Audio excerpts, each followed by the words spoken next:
গঠনতন্ত্র সংশোধন না করেই নির্বাচনের পথে হাঁটছে বিসিবি। আইনের ফাঁকফোকর কাজে লাগিয়ে সবশেষ নির্বাচনে অনিয়ম করা হয়েছিল এমন অভিযোগ তুলে বুলবুলের কমিটি ভেঙে দেওয়ার পাশাপাশি গঠনতন্ত্র সংস্কারের পক্ষে মত দিয়েছিল এনএসসি গঠিত তদন্ত কমিটি।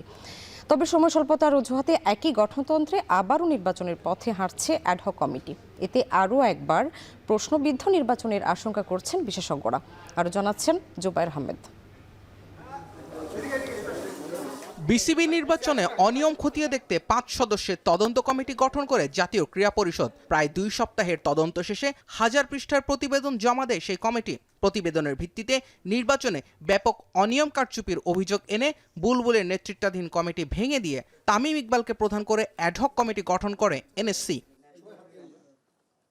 প্রতিবেদনে বুলবুলের বোর্ডের বিরুদ্ধে অভিযোগের পাশাপাশি গঠনতন্ত্র সংশোধনের সুপারিশ করে তদন্ত কমিটি, যেখানে নির্বাচন সুষ্ঠু করতে বিসিবি নির্বাচন বিধিমালা ও নির্বাচন কমিশন কাঠামো সংস্কারে মোট 8টি সুপারিশ উল্লেখ করা হয়। একই সঙ্গে বিসিবির সংবিধান সংস্কারে 4 দফা সুপারিশ তুলে ধরে তদন্ত কমিটি।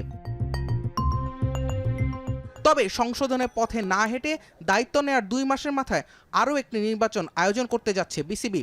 বর্তমান গঠনতন্ত্রে নির্বাচন হলে আবারও অনিয়মের শঙ্কা থেকে যায় মনে করেন ক্রীড়া বিশেষজ্ঞরা। গঠনতন্ত্রটা এমন দুটো দিক আছে, একটা হলো গ্রিন লাইট আর একটা রেড লাইট।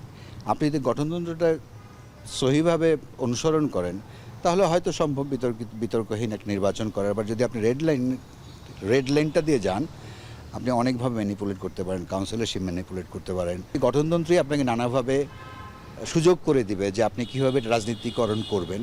আবার এই গঠনতন্ত্র দিয়ে কিন্তু আপনি চাইলে বিরাজনীতিকরণ বা ক্রীড়া মনস্ক লোকদেরকে বোর্ডে আনতে পারেন। গঠনতন্ত্র সংশোধনে মনোযোগ না দিয়ে তড়িঘড়ি নির্বাচনে কেন ব্যস্ত হলো বিসিবির অ্যাডহক কমিটি? প্রশ্নের উত্তর দিয়েছেন কমিটির সদস্য রফিকুল ইসলাম বাবু। এবং আপনারা যে গঠনতন্ত্রের কথা বলছেন, সংশোধনের কথা, অবশ্যই এটা আমরা আশা করছি আমরা নির্বাচনের পরে যারা নির্বাচিত হয়ে আসবে তারা এটার উদ্যোগ গ্রহণ করবে এবং এটা যেগুলি প্রয়োজন সেগুলি ইনশাল্লাহ করবে, সংশোধন করবে। অবশ্য মিরপুরের লাল ইটের বিসিবি ভবনে এসব নির্বাচন কিংবা গঠনতন্ত্র ইস্যুতে খুব একটা আলোচনা নেই। অনেকটাই প্রতিদ্বন্দ্বিতা ছাড়া হতে যাচ্ছে আসন্ন নির্বাচন। জুবায়ের আহমেদ, এখন, ঢাকা।